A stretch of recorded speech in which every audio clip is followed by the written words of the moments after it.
welcome back to the supreme cantina of the internet, the scruffy, the wompy, the ratty cantina. With me, Cole, under the twin suns, Steve, Tyler. We're all in a dimly lit room. It smells of Tabana gas and death sticks that they don't want to sell me, but I kind of want to Mm. buy. Yeah. You guys got any death sticks, by the way? Not on not me. on me. I'm trying to quit. Pussies. Only pussies quit. They are good though. Gotta Yeah. finish what you started. Good and good for you. I've heard Big Death Stick is actually the number one contributor to the arts. So Mhm. shout out Big Death Stick. Shout out Skis. What's his name? Sleaze Lombagano, whatever the heck. That for once you've stumped me with a Star Wars piece of knowledge. I believe you're talking about the Death Sticks dealer in Yeah, episode I'm 2. stumped. Yes. Never knew his name, but I'm impressed you did. Tyler's I'm close. I don't know what kind I'm of club close. shippo you're Tyler's talking Star about, but Wars I've knowledge never heard that one. of like obscure characters' names always blows me away. It's Like Elon sincerely. Sleaze Bagano. I was close. Dude, you were very Elon close. Sleaze Bagano. You say his name is give me my Elon? points. That checks out. What George knew something. All right, let's get into. So there's a lot to talk about this week. So let's just go ahead and just get right into it. So, did you guys expect bans in Eternal this week? Because I was kind of expecting some bans in Premiere. Maybe a certain card that knocked me and Steve out of a tournament this weekend. Maybe who's to say? The negotiations that were aggressive. I really thought that shit was going to be gone this week. Yeah. Did you? I did, yeah. I'm surprised they decided to let Jango stay in the format. Dude, like, that I don't think floored we me. can ban enough cards to get that leader not obnoxious. Yeah. So anyone who doesn't know, let's just give them the TLDR. This week there were suspensions mentioned and listed and made for the Eternal format only. And the interesting thing about how the Eternal format bans are going to work is the ban is now for the next 2 sets. So Ashes of Empire and Homeworlds, these will still be banned. I don't know what the set is after Homeworlds, but whatever that is, these cards will be unbanned. As everyone in the Premier world is aware, you have not been able to play Jango for a long time. You can now still play Jango in Eternal, but IG2K and the War Juggernaut are suspended because, as you all probably know, it's an insanely broken combo with Jango. Yeah. Because you just turn off an entire board for 4 or 6 resources. I was surprised they let Triple Dark Raid stay in. Yeah. Being that Me too. That kind of does more of the unfair things than I think IG 2000 or War Juggernaut does. Like, you can just cheat in a Devastator and kind of do the same thing. Yeah. And then you get to swing 9 with it and put it back in your hand. Like, I don't know. I just feel like that's more broken in my opinion. Yeah, I but- think I can see where they're coming from. Like, they want to ban different cards, where we've had Triple Dark Raid banned forever, and we've had Jango banned. Like, I think they're just gonna see, like, oh, if we ban these cards, does that make it a little bit less obnoxious? And I think it will. But my biggest thing is that, like, I think it was week 1 and 2. I think I saw this somewhere. Week 1 and 2 of Eternal PQs, Jango was just like winning every single one and like just Dominating. all over the top 8. But this past weekend, I don't think he won a single one. I think that no, he won. Looks like he won one in New York City, but every other Eternal was not Jango. So I think people were kind of figuring out to play around it. So I think that was kind of something that played into their heads of like, okay, it's not like super ban worthy. Like, it's just we'll ban a few cards and see where it gets after this. So I like it. I think it's good. There's also a lot more options now to get rid of them than there were during Twilight and JTL. Like now with LOF, Secrets, Law, there's more options like to how to deal with Jango, like you're saying. So I guess that's a positive way of looking at it. Do you guys want to try Eternal? I'm kind of curious because I kind of want to run it back on Rex with a couple new things. Yeah, I'm interested. I've been like trying to build a deck, but it's so incredibly difficult to build like your own unique Eternal deck because there's so many cards to pick from. Like, of course, my brain, I'm like, I want to build a Mace Eternal deck, but I'm like, there's too many things. I don't know what to do. I can see that There's way working. too many things. But no, I'm really liking what people are building. Like I'm loving this Piet ignore the aspect base that won a PQ in Beaverton. It looks like it Dude, looks what a so town fun. name. I What a know, right? town. The But it town looks of so cool. beavers? What a It's a place. Piet out of aspect red, and you get to play triple dark raid. That is That's pretty crazy. disgusting. That's so good. So So, yeah, I'm interested. I want to. Oh, I'm so sorry, Steve. Please go ahead. Oh no, I was just gonna say my heart immediately went to I can play Kira again. Yep. But I think I've actually been looking at more like building a flip pout deck with like hold for questioning. It seems like a great villain card to flip. Yeah. And like all these like kind of kind of spicy villain cards that we got for the this last set. I am really excited to see what people put together. I, of course, want to take it back to Rex because there's. Do you guys know how much I miss Command? Like, not even resupply, just Command specifically. That is the number one card I miss. That was my favorite card in all of Star Wars Unlimited. I have talked about it so many times. Yes, it is the worst double aspect card, except for maybe aggression, depending on how you look at it. But it's my baby, and I want it back. Mm. So when we drafted this week, there was one card that I wanted to talk about that I was very impressed with and never thought about. From a certain point of view, the one no aspect card, play a card from your hand ignoring its aspect penalties. I have been now putting this in every deck I've been making, like in my Boba deck that I'm working on, my pet deck, just so I can play more bounty hunters. It's very interesting. Yeah. It's weird. It's definitely a weird card because it's tricky because you're using a card slot in your deck to play other cards in your deck, so it's like you have to have the certain combo, which is awkward at times. But I mean, it's a really fun card. Like I think in limited, it's really interesting and fun. Because I was able to play like what is the 8-drop? It's boss ship, whatever it is. Oh, the Houndstooth, I think. Houndstooth. The Houndstooth. Yeah, thank you. Yeah, it seems like it opened up more options, and options are always good. Yeah, and then my mind just went to like, oh, what could I do with this, and what could I do with that? Like, there's just some cool thoughts I had with that. That card seems fun to me. Just that's one of those underrated cards that I had realized we hadn't really talked about much, which I've been having fun with. But like I said, I've been enjoying the set a lot. Like, I was a big hater out the gate, like especially all the rotation stuff. But the big stuff for me is I'm just impressed with how many different options there are. Like, I haven't even been doing a lot of credit token stuff, but just the fact that the Force is revised, I'm all for playing again. And it's been a great time. Yeah.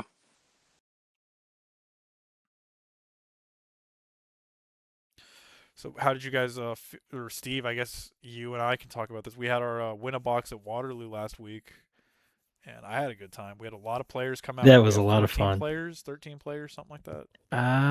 Thought he said 16, but I might be 16. misremembering. Yeah, it was a lot of people. It was a good amount. Yeah. Yeah. It was a lot of fun, a lot of really good competition. I wish I had done a little better, but it is what it is. We both made the top 4, so that was cool. I was very happy with the top 4 placement, yes. But I ended up getting paired against Vil Red and Michael playing Vil Red, and he played it very well. We had 3 very, very good games. I felt like it was back and forth the entire time, which just makes it fun and makes it a little easier to lose at the end. Because you know that you got to do your thing, they got to do their thing, and their thing was just a little stronger. And turns out when you flip your Vel and you give her a bunch of XP and then you give her Saboteur with the 1 cost commence the festivities. Oh, that was so cool. With an aggressive, aggressive negotiation follow up. That's pretty good. Pretty good. Yeah, I had a similar thing happen to me, Steve. When I was in my top 4 game, I played against a Red Jin by Zach, which was piloted incredibly well. Normally what I try to do is not kill their units so they can't use the Jin ability, but he was hitting me just so fast and so aggressively. He was forcing me to put up sentinels constantly, so he was just sacking these units in and just drawing so many cards, finding that aggressive negotiations, finding that hammerhead corvette or whatever it's called, rebellious hammerhead, just Yeah, finding those that's a good one. cards to just wipe me, and he just kept responding, and it just sometimes it just ain't there. Sometimes you just don't play, and I'm sure there were things that I. Here's the other thing. At that point, it was hour 5 or 6 of the tournament. I'm sure I just was not playing my best. Like, not to make excuses, but I'm sure. Um, but they both did. I was very happy to see both of them do well, especially for the fact that they were majority battlegrounds players. So hopefully that makes them come back out and give us some more community members. But overall, I had a good time, and shout out to Ruben for putting it all together. He did a great job. And you played Obi-Wan Blue, right? I'm so sorry. I never even said that. Yes, I played Obi-Wan Blue. Thank you, Steve. Yeah. Well, I played Lando Blue, but I had the heroic focus. 100% of my main deck was all heroic.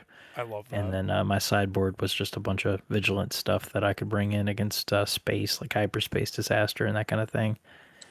Do you guys remember like kind of a breakdown of like at least maybe not all the decks, but like a majority of what the decks were played? I remember almost all of It them. was a good mix. Yeah, there was a very good mix. Lando Blue was the highest. There was 3 of us all playing Lando Blue, but they were all 3 wildly different. Okay. One of the Battlegrounds guys, I played against him in round 2, and he was playing Lando Blue, and his deck and my deck, I mean, it was almost a completely different 60. He leaned into the blue side, and he was playing like more of a force with like Owen and Anakin and like a whole bunch of like just blue force stuff. Where I was playing more aggressive hero, mainly cunning hero, because I was taking advantage of like Faith in Your Friends and Gorn and all those like really aggressive cost hero units. He called my deck the Lando Killer because I got to turn 2 Gorn out in both games we played, and it was just like, oh, you want to make a token? You want to make that credit token? You sure? Yeah. There was anything else fun you saw? There was another person playing Obi-Wan Blue who was my friend. He was my buddy. He was just playing my list directly. There was a Sebulba player. Steve, the other Steve, played Sebulba. There were a couple Jin players. My daughter played. She played Dedra Yellow. And then your son played the Luke fighter, right? Yeah, my son showed up. He played Luke Green. That was probably like one of like maybe his 3rd premier game he's ever played. But he wanted to come, so I didn't want to tell him no. So like, all right, come on, I'll make you a deck real quick. I will say the one play that I was impressed with from the Sebulba deck was he played Gerlin Urso, the yellow version, and dropped it onto my board. I had to shatter point it so that he wouldn't be able to get around my units. Like, I had to give up the force to defeat it. So I was I literally said out loud, I'm like, I can't believe I have to do this. That's awesome. I'm so happy for you. Yeah. It's pretty cool. But yeah, no, the Sebulba deck was interesting. The Vel deck was rough, and so I somehow barely squeaked that game out, but the Jin just got me. The Jin and Juice ended me. Gin and Juice. But overall, I thought it was a great showing, and I had a fun time. Yeah, sounds like it was good. Do you guys want to talk about the TCG bubble that totally doesn't exist? I do. I do want to talk about Please that. do. Yeah. Do tell. Well, if anybody doesn't know, we lost Altered. No! Not Altered. I loved that game for 2 months until the community until the developer kept screwing me. That's crazy. That game died? I didn't know a whole lot about Altered until this happened, and then I immediately wanted to find out more about it. I was kind of curious, and I didn't realize like they raised $7 million on Kickstarter which is one of the biggest TCG crowdfunding achievements. That's insane. And then apparently they just decided that was cool. We'll just ask for money for every set. Instead of doing like the sorcery thing, where you start out a Kickstarter is supposed to kickstart the company, not supposed to just drag it along as long as you can get donors for it. Um, but it looked like they had this model where you could actually take, like, if you pulled a card instead of having to keep buying out your playset, they were going to offer this thing called print on demand at the LGS, where you could just turn in a card and they'll print you out three more or however many you need. And they were going to have this thing where you could swap your digital and your physical stuff. Like if you had it digitally on the digital game on the app, you could get them to mail you a paper copy for $1. And so they had all these like really big ideas that sound great until you realize they cost a lot of money to obtain the app and to maintain all these um, deliveries that have to be made of the cards. There's a lot to that, and I just guess they didn't think about that. And the overall downfall came in March, where they were like, "Yeah, $500,000, and we're good." And then they got it, and they're like, "Oh, actually, sorry, it's actually 2 million, or the game's dead." So the game died. Yeah. Nuts. So I have a couple things And to say then on there that. was The first thing is, Steve, you're pretty close with what print on demand was. It wasn't quite that. So the way that it worked is, remember, I was someone who invested originally in this game. I bought into the first set. I had a box. Me and Jonathan thought this game was really fun, which it was a fun game objectively. But exactly what Steve said were the main issues were what came down to it. The first thing was the QR codes. So every card has a QR code that is unique in the bottom right. And if you scan it just once, that is in someone's permanent collection. And until the third set of the game, there was no way to sell those cards. There was ways to trade it, so people would trade them off website, but it would take hours because you would have to put in every single trade manually. So the Oh first thing was wow. that. So stores weren't able to put out their altered cards because if people went around and scanned them, they could just steal them. So that was another issue. The next thing was the trading slash market system. There was no trading system until the second set. There was no market system, which they had promised would be out in the first set, until the third set. Print on demand, Steve. So the way this game worked was a little bit different. There were uniques and rares that you could only have, or there were uniques that you could only have one copy of in your deck, right? And every single unique had a different ability. So if, let's use Chewbacca for an example, or let's use a different card. Let's use Ezra Bridger for example. No, it has to be a legendary. I'm so sorry. Final answer. Let's use Obi-Wan Kenobi, Protector of Felucia for example, right? He's a 7/7 Force Jedi Republic Sentinel. In this game, one Obi-Wan Kenobi would be a 7/7, one would be a 6/8, one would be one with Sentinel, one would have Saboteur, like a small difference that completely changes the card. You could then, in theory, sell those cards online in the marketplace when it existed, but instead of getting the card mailed to you, you now own it on the app. So you can pay to have your LGS print the card off for you instead of sending the Huh. card in the mail. Gotcha. Yeah, which was Yeah, I saw stupid. some people saying that the prices were like so cheap that you could buy straight from was it Equinox? Is that the name of the Mhm. company? But like you could buy it cheaper from them than you could your LGS, so your LGS was like not incentivized at all to carry it. Correct. Kind of like what happens with Star Wars sometimes. Yeah, the problem is the game is really good and people like it. Like I know the Waterloo community is still alive. Like they're gonna keep playing.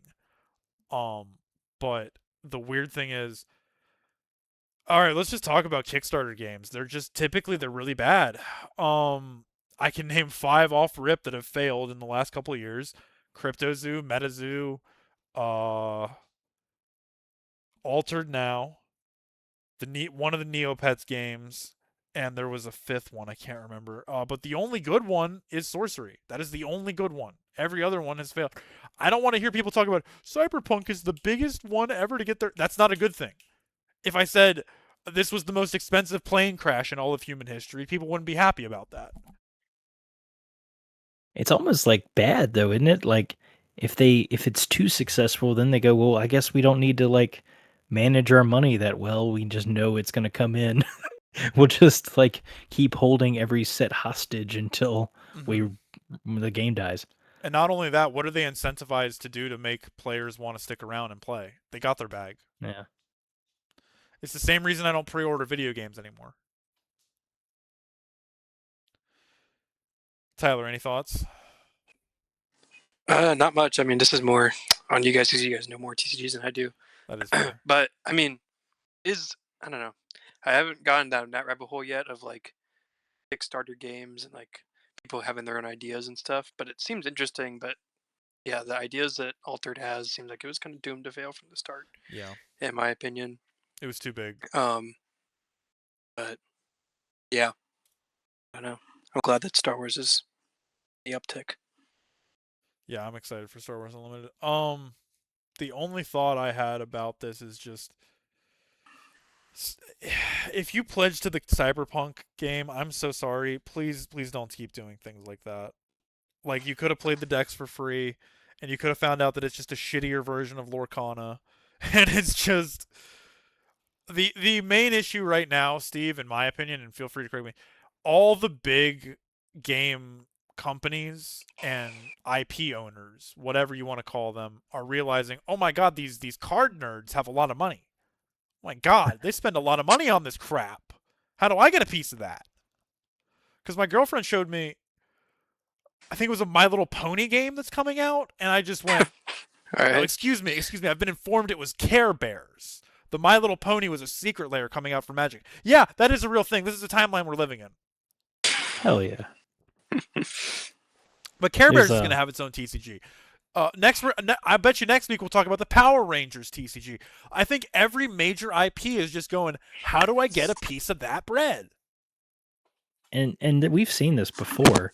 Like, this happened before in the 90s where like there's a game shop on Lakeside Avenue called Collector's Heaven. Kevin and I used to go every week.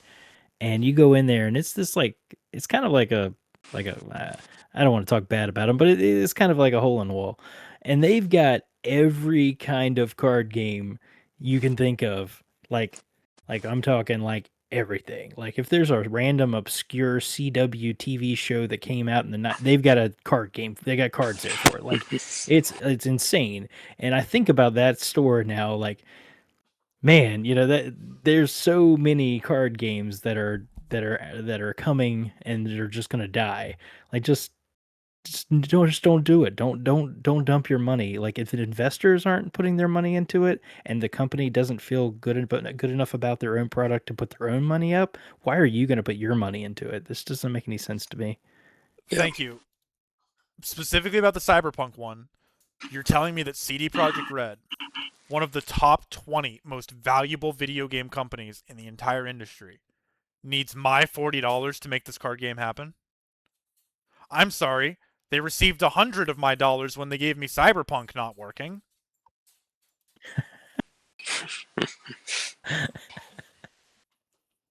But yeah, no, you don't like your vehicle chases with the also, vehicles flying in the air. No, and you know what else I just had a whole different point about?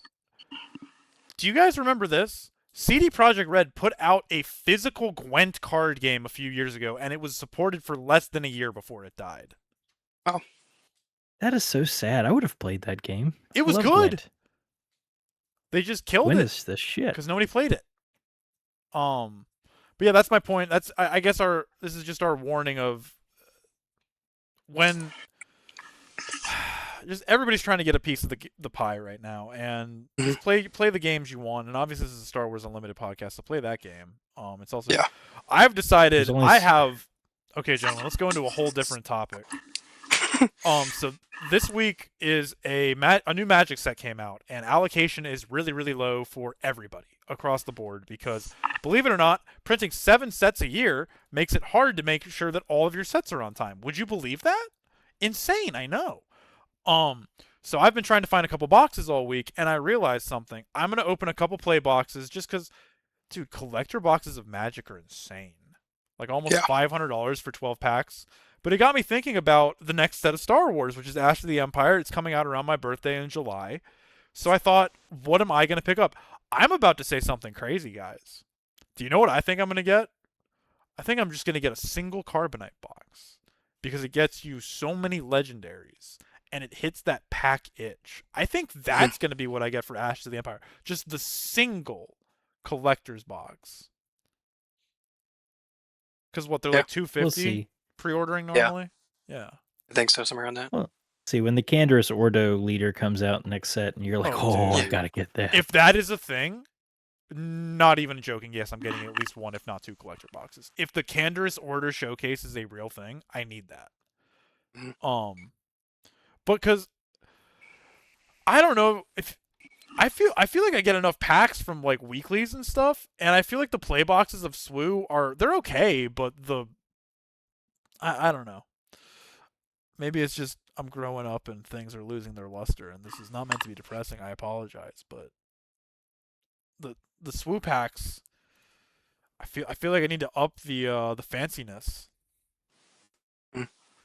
Yeah, I definitely think this set they are really going in the right direction with packs. Like we're one set away from the packs being perfect, in my opinion, because we still have the rare bases and the rare slot. Oh, that happened this week, and I crashed out. I'm not even which gonna is lie. terrible. So next set, when that's not a thing, that'd be awesome. But I did really. I know people were kind of like hesitant on the Carbonite packs at the beginning because they're like, "Oh, hyperspaces are going to lose their value." I don't give a shit. Opening a Carbonite pack and seeing every single card be hyperspace is so pretty awesome. cool. I love it. All my decks now are like over half hyperspace, and it's so fun. Like, have some fun in your life for once. I went through my Stop. whole. Oh, I'm sorry, Tyler. No, I was pretty much done. You're good. Go for it. I went through my whole collection this weekend, and I took my hyperspaces that were in commons and uncommons, and I put them into my common and uncommon boxes, and I got rid of the regular ones just so that I could start playing with them more.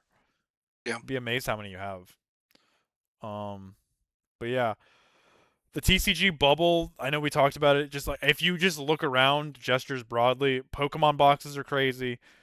Magic boxes are crazy. SWU is not the same, but all the major card games. One Piece is insane. Let me tell you. Yeah. But yeah, it's. I was at a couple different stores this week just for various reasons, and I couldn't find a pack of Pokemon cards for less than $10. And less than a year and a half ago, I remember going to Waterloo and they were stock full of $4 and $5 packs.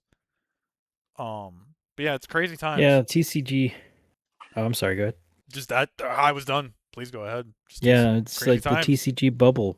It's real. Like there's only so many nerds with only so much disposable income. Yeah. You can't just keep piling more on, and we don't have but so much time. Yeah, and I mean it sucks too because like I've been trying to teach my friends who I play Magic with every now and then. I'm trying to teach them Star Wars. I've gotten one to convert so far. That's a success. But the other ones I'm trying to convince are more often than not their excuse is that they play too many other games and they're committed to too many other games, and it's like this one's another one, and I'm like, well, it's the cheapest, and they're like, I don't care. Yeah, they're like cheap schmeep. It's probably still $80. I'm like, well, you got me there. No, you got me there. That is true. My girlfriend loves Magic. I can't get her on this game, and that's okay. No, it's not. I loved Sorcery. I played the hell out of that game, but I just can't commit the time and money to another TCG. Mm-hmm. Yeah, I can barely make it out to one TCG event a week. Exactly. Gentlemen, do you have anything else? Anybody else have any other topics? Anybody see the Maul Shadow Lord? Yes. Oh, I am. Yes. The first 3 episodes. I have not seen the 4th. I fell asleep before I could watch the 4th last night. But I'm loving what they're doing. You gotta watch the 4th. Let me tell you that. I will say. I'm so sorry. I was say the last episode to the 4th one. At least in my opinion, it's kind of by far the best episode. It's yeah. So good. I agree. And it ends on such a good note of like, okay, now I'm hooked. Like, as soon Yeah. as that, like the thing that I'm not gonna say because you haven't seen it, Cole, but when the thing happens that like ends the episode, it's like, here we go, here we effing go. This is about to Yep. take off. This is about to be so epic. So Yeah, I I was cannot trying to wait. get to it today. I apologize. I've only seen the first 3 episodes, Oh, but it's all good. my only complaint, and it's a very minor complaint, I am sick of the trope of, oh, old man with mysterious cane turns out to be Jedi after Order 66. Every time another Jedi survives, every Yep. Jedi who survived prior to them is a little less impressive. Yeah. Did Order 66 kill any Jedis Oh, like at this 3. point? Not many. Yeah, like 3 or 4. Not Most of many. them are kids. We got those little bastards. Didn't kill let me the tell ya. Allstate guy. Yeah. I cannot. Yeah. I mean, I like his voice and I like the character, but every time that dude speaks, I'm like, "Are I you know. in good hands?" Or it's Jobu. Have you? Do you guys ever see Baseball that fans know it's old? Jobu. Oh, sorry. Say baseball fans know it's Jobu from Major League. Right? Yeah. Did you guys Michael. ever see that old British TV show called The It Crowd? No, but I know that the No. guy is Two Boots. Yeah, the voice, Two Boots. That's the voice. So that's what I hear every time. Roy, are we gonna go have a cup? Oh, that was the worst English accent anyone has ever tried. And Every I'm we've glad lost it was all our recorded. English listeners. And I would like to move forward, and I would like to not speak of it again. So name that card. Yeah, let's name What's that. that card? yeah, I stumped you guys last week, so I guess Yeah, it's just a you're random pick of who gets it. I get to pick again. Yeah, if you win, you won. This is epic. Talk about something when I find a card. Yeah, Rigged. I'm looking forward to watching the new episode of Maul tonight, or yeah, the 4th one. I'm impressed with the show. I love what they're doing. The Mandalorian soldiers being loyal to him because he was technically Mandalore for a little bit is crazy fun to me. I'm very tickled pink. I can't wait for us to get that secret droid, the spy droid or whatever. You know that's going to be a card. Oh yeah, You know we're going to get that on a that card. sassy little droid makes me laugh. That's a good. What card? I guess what like things from the show do you think could be like cool cards, like character or the Zabrak gangsters or whatever you Mhm. want to call them, like the one with the heavy gunner or the shield. Oh yeah. I could see something like that, like a generic like gangster underworld, kind of like the Weequay gang pirate that we got this set, something like that. And then probably the cop, and I feel so bad. Whoever the inspector is, I don't remember his name. I kind of like that he has some depth to him. You know, that's kind of rare in a Star Wars show. Is like a character that's actually kind of got some other things going on besides just his job. You know, he's got like, being a dad, not being good at it. You know, I love his a character. family. I just can't remember his name. I'm sorry. I just couldn't remember that. But I do love the character, especially I'm sure that resides with you, Steve, now that you're kind of entering your peak father arc. Yeah. I mean, if I had the chance to track down Maul or spend time with my family, I think I'd probably be doing the opposite of what he's doing. I think I'd be just hiding in my house rather Sith than Lord. trying to track him down. All right, We're I doing the have- best we can. I have my card and you guys are ready. All right. You want to do 3 or What 4 order do you wanna do? questions? Let's do. What do we do usually? Is it 3 3. usually? I'm okay with We'll do- 3. Okay, you sure? I mean, Yeah, I I'm think okay I think with 4 hard is good mode. because we only have 2. Okay, let's do 4 hard is mode. fine. 4 is fine. Let's do it. Let's do 4. Let's go Cold and Steve. All right, what set is this from, Tyler?